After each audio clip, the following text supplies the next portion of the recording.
For a while now, I've been hearing mixed reviews and opinions regarding the Disney trilogy. Now, this is the impression that I'm getting. A lot of fans are looking at this as just a trilogy without looking at the bigger picture and the fact that this is a saga. Now, there's a lot of people out there who will say, oh, it's just a movie, or don't take it so seriously. And to that, I say, really? This is fandom. For years, we've all had differing opinions upon certain aspects of Star Wars. However, we've always come to terms or been able to agree on the main plot points of the story and how the Force works. In this video, I want to explain, in my opinion, how the Disney trilogy does damage to the lore, the mythos of the Force, the Star Wars galaxy, and of course the fan base. Just quickly, you know what I thought when I heard that Disney bought Star Wars? Something like this. Fight.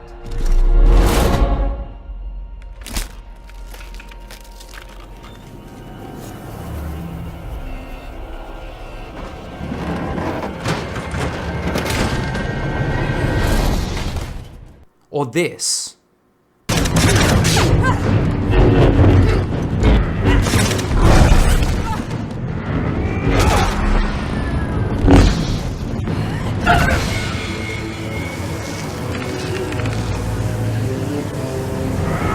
But instead we get this.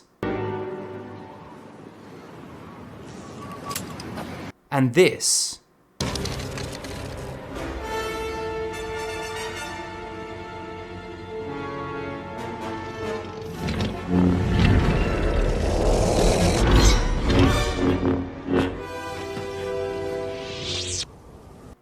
Before I start nitpicking certain things, this trilogy could make sense on its own in a world where Star Wars didn't already exist. However, when you put it in with the previous films, books, comics and novels that came before, it makes me think of bad fan fiction. Basically what I'm trying to say is Star Wars is a disjointed mess that doesn't make sense anymore. This new trilogy really does affect my viewing ability of the previous movies. These are just some of the reasons why, and yes, I say some, there are just too many to go through them all. We're going to look at focus, character assassination, training and new Force abilities, and Force Ghosts and the Force OD.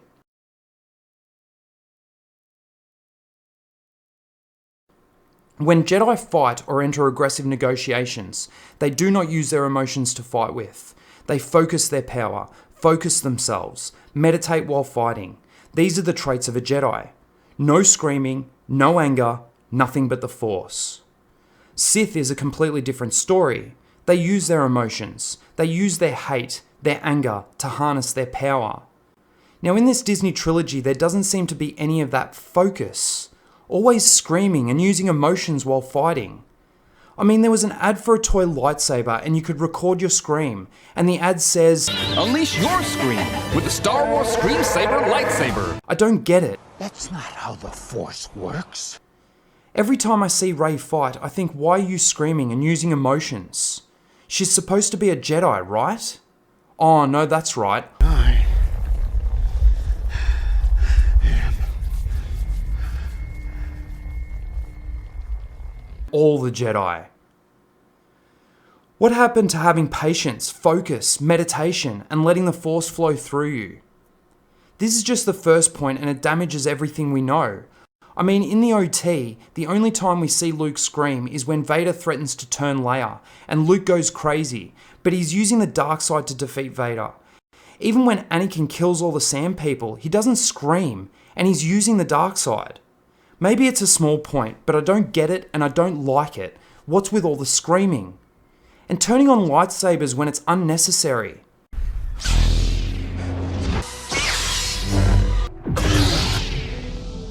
Kira, you and I will be working much more closely from now on. I don't get it. Remember when Jedi would run, jump, and then turn on a lightsaber? It's called focus.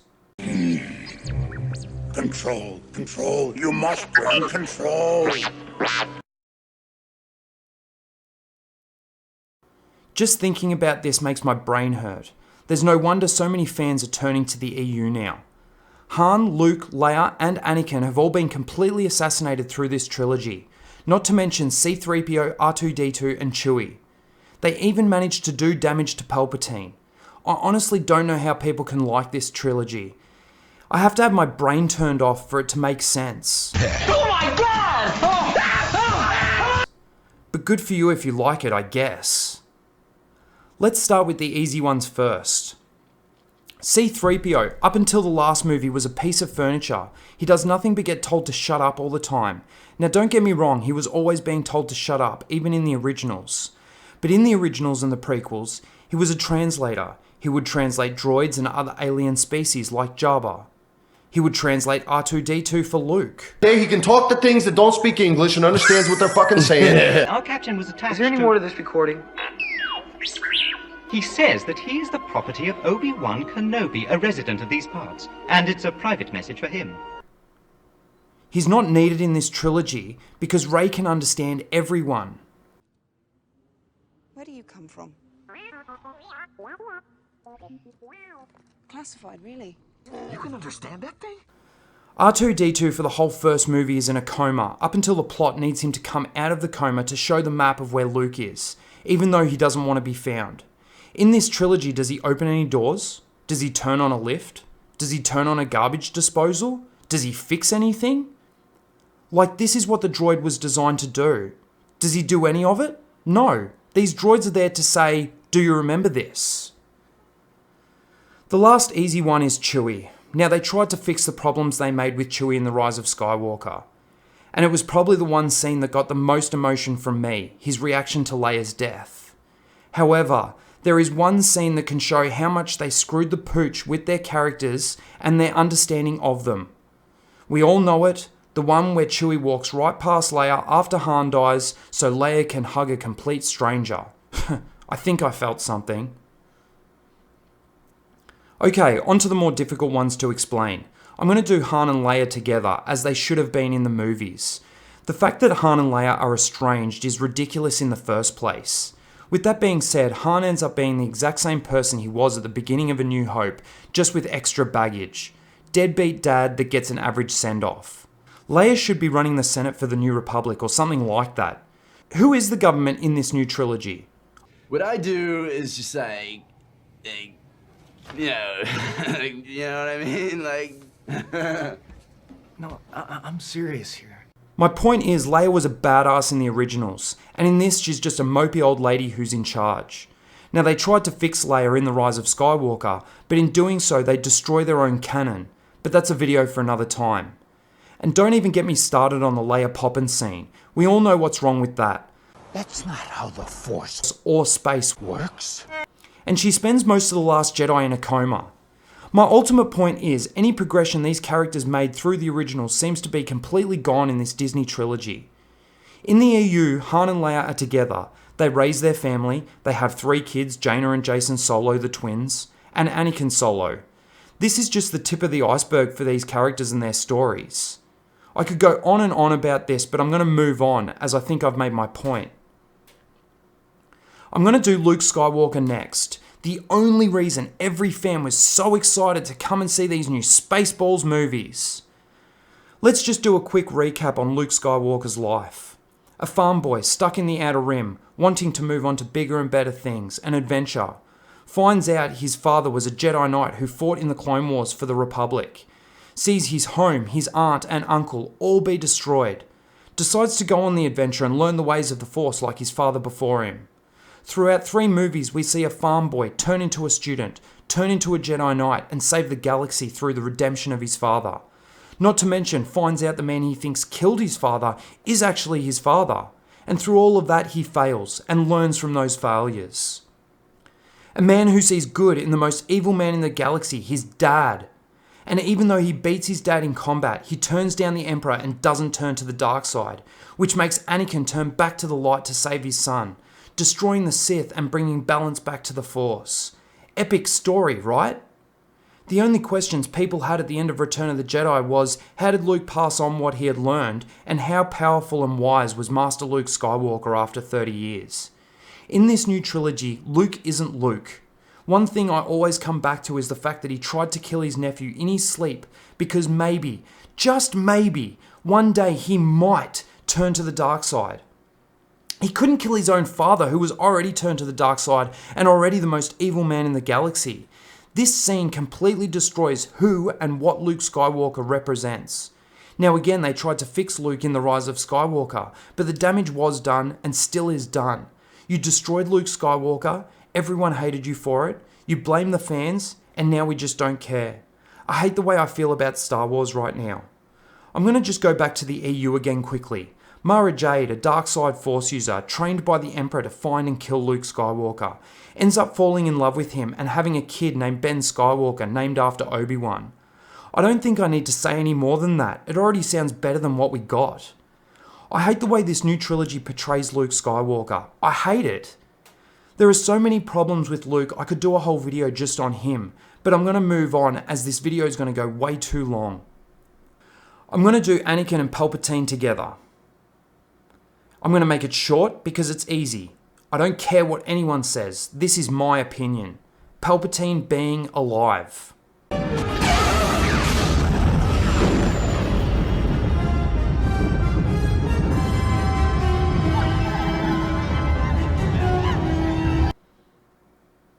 Sorry, I thought that might have been enough. Okay, how about a Palpatine ends up killing the Palpatine? If you take the Skywalkers out of the story now, it wouldn't have made a difference. Wait, let me just rewind a second. Palpatine survived this.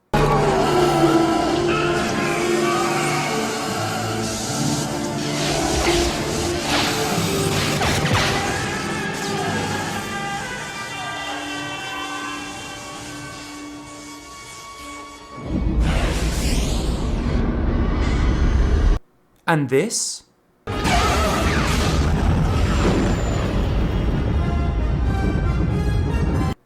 Okay, let's hope they've got a good explanation for that.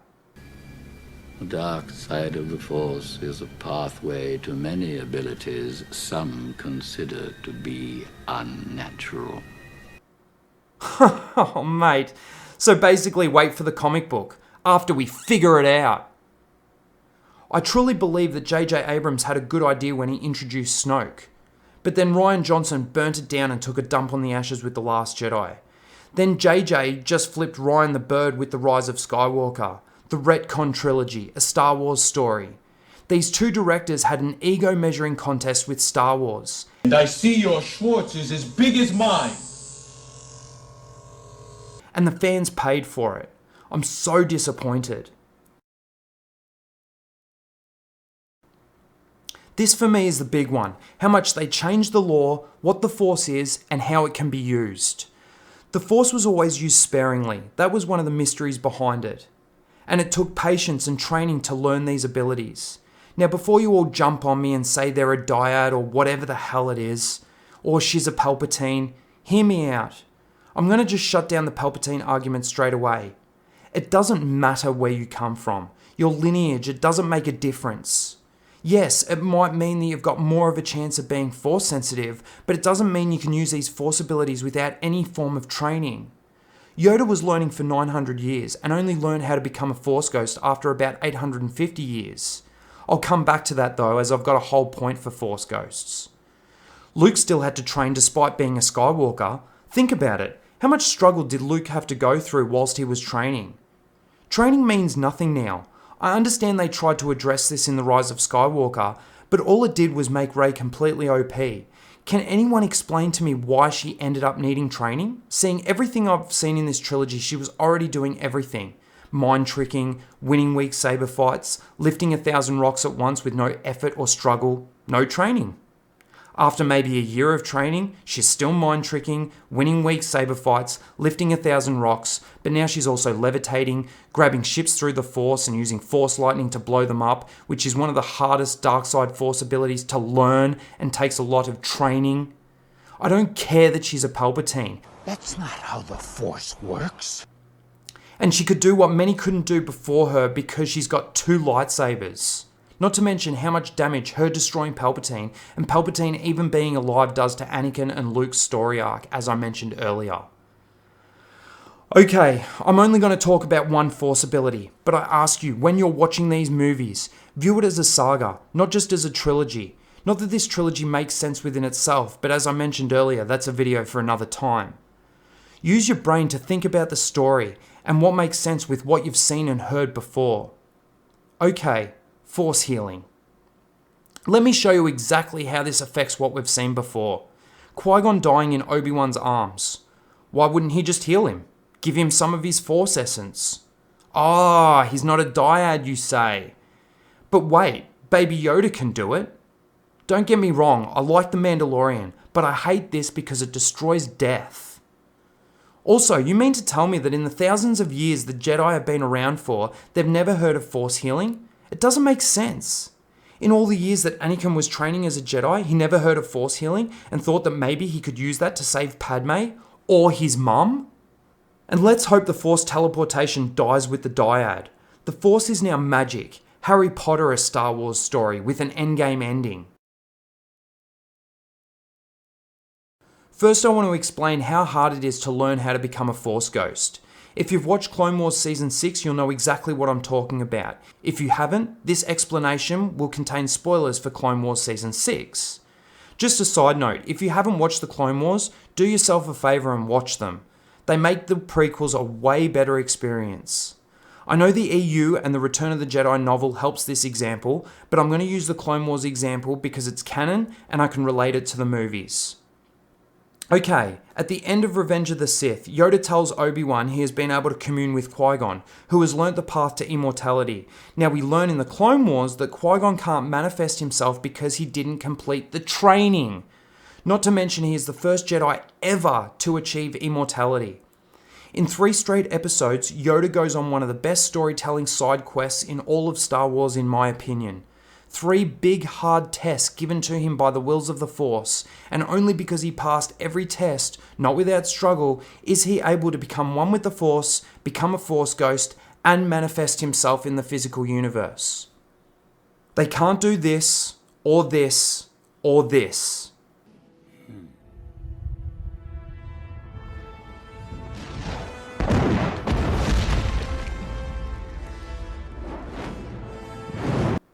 Why do you think Obi-Wan said this? If you choose to face Vader, you will do it alone. I cannot interfere. If Force Ghosts can use lightsabers or summon lightning, why wouldn't they just kill the villain? Or at the end of Return of the Jedi, why wouldn't Yoda just turn up and electrocute the Emperor to death? Seriously, what arsehole's making Luke go through so much suffering and pain? Obi-Wan could have helped here. And Yoda and Obi-Wan could have helped here. But they showed up for the party at the end. And there would be nothing that Vader or the Emperor could do about it too. I can't actually believe that Leia is a Force ghost. It's so hard to achieve.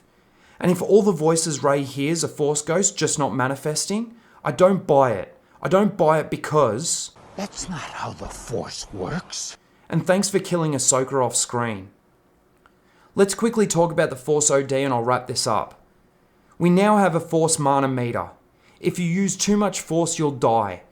It's ridiculous. Remember the good old days when people actually got killed? Do it. And you could use the Force without dying?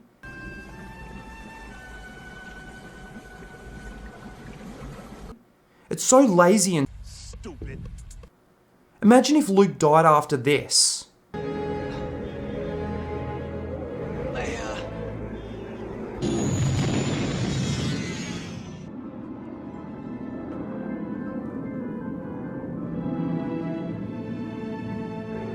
Hear me. Leia. Or this. Luke. Father. Son, come with me.